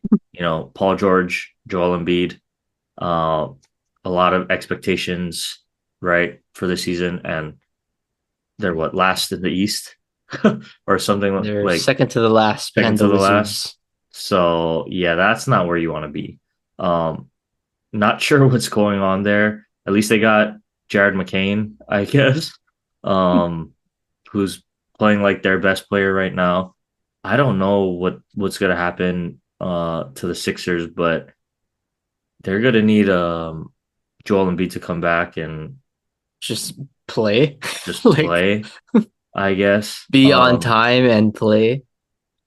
Yeah, because I mean Tyrese Maxey is out there too, but it's just not. I don't know, man. It's just not looking good um, for the Sixers right now. They might need to blow it up at the deadline if things keep going like this, or before, which is kind of That's crazy to crazy. think of the expectations coming into the season about the Sixers. But yeah, um, I don't know. Well, I do want to talk more basketball like as the season goes, but um, we can get to that stuff. Like we still got a lot of time for basketball, so um, All right. yeah. So why don't we wrap it up? We can start to wrap it here with our quick hitters. So Jerry Jones Award, man. Jerry Jones Award, kind of just touched on it, but I was going to go with the 76ers, but in particular, Joel Embiid. Some of the reports that are coming out is just some of the saddest looking things I've seen from a franchise player. And I know Kawhi Leonard gets a lot of heat for load managing, but I feel like that was a little early on, in his tenure. I think Lyle, he's always hurt for some reason. He just can't stay on the court. But with this Joel Embiid thing, is he actually hurt or is he just out of shape? Like I just think like he played in the Olympics, cool. But if you're not in shape to handle your season, you shouldn't be playing in the Olympics. And he does that. And then the reports come out he's not showing up on time for meetings. Tyrese Maxey calls him out. Like, that's just, you're supposed to be the face of the team.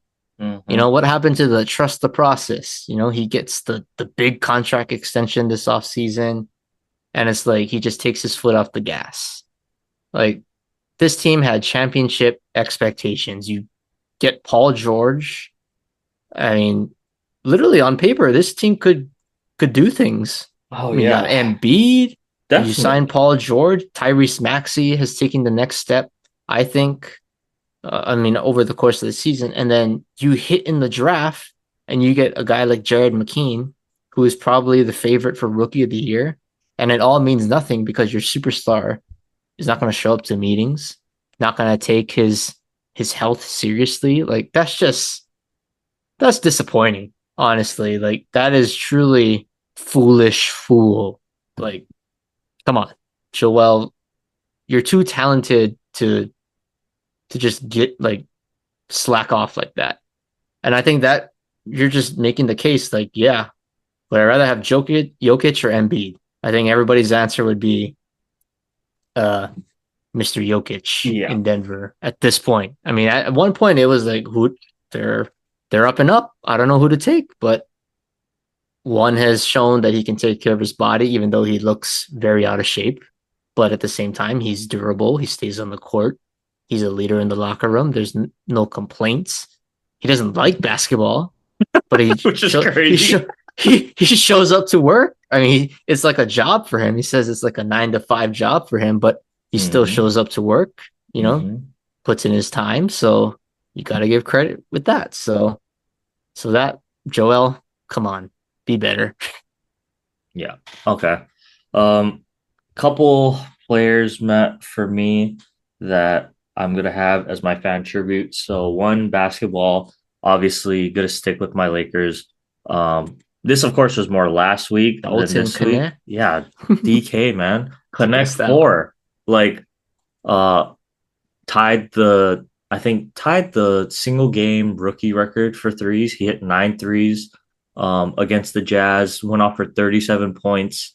If there's anyone I think at this point that's gonna give Jared McCain a run for his money, it's gonna be Dalton Connect. I think Just so gotta too. get a little bit more consistent with the offense. You know, that was just an outburst and he went unconscious for a little bit. But it's good to know that he is capable of that at least. So we'll be looking forward to seeing how JJ can kind of manipulate him and be able to use him within the scheme of the offense. But yeah, huge game for Dalton Connect. And then my other one, Matt, that I wanted to shout out, got to give Bryce Young some love, man. Like, I obviously being the Tua fan and seeing what Tua had to go through, right, from starting to getting benched and coming back and needing to gain confidence back. The fact that Bryce Young had to go through all that in one season and has already kind of, been on this improvement arc recently, really impressive. I was able to see some of the throws that he was making against the Chiefs, staring down defenders, coming right at him, sitting in the pocket, delivering the football accurately, and taking it to the world champs. In overtime, will put or tying the game up with a minute to go. Really impressive stuff from Bryce. So wanted to give him his flowers. Hopefully, he continues to improve because we were both, really high on Bryce Young. And I think now, with CJ's The regression a little debate is bit, back. the debate could be back. Tanner likes to say this a lot about those two guys, and he just says, you flip them, you put CJ in Carolina and Bryce in Houston, and how much better is CJ gonna do? In that same position that Bryce has had to be in with that offensive line and those weapons. Um, and then, if Bryce is in Houston with that defense and the weapons around him. So, I mean, I think that's a pretty fair argument, but yeah, I think that debate might start creeping back into people's minds if the season continues for how it's going. But those are my fan tributes, Matt. So why don't you close us out here with our um, sports fan? All right, sports fact of the day. I'm gonna go. I actually wrote the wrong date down, but it's November 25th, and we'll go back to 2021. Dan Campbell recorded his first victory as the head coach of the Lions. And we Mm. all know we fast forward 3 years from now, and they are probably the best team in the NFL for the 2024-2025 season as it stands. So literally started from nothing, and they are something now. So shout out Dan Campbell. Shout out Dan Campbell, man. You're right. They're they've literally started from the bottom. Now we here. So Dang shout out to Dan Campbell, it. man. Yeah. Um. All right. Well, it was a little bit longer of a pod, but had some stuff we needed to talk about. So yeah, thanks guys. I won't be here next week. We'll see about the following week. I gotta check my flight, but I'll be out for a little bit. So Matt, up to you if you want to do a solo one. We can take a break, up to you. But until next time, guys, we will be back sometime soon. Um, thanks for listening as usual.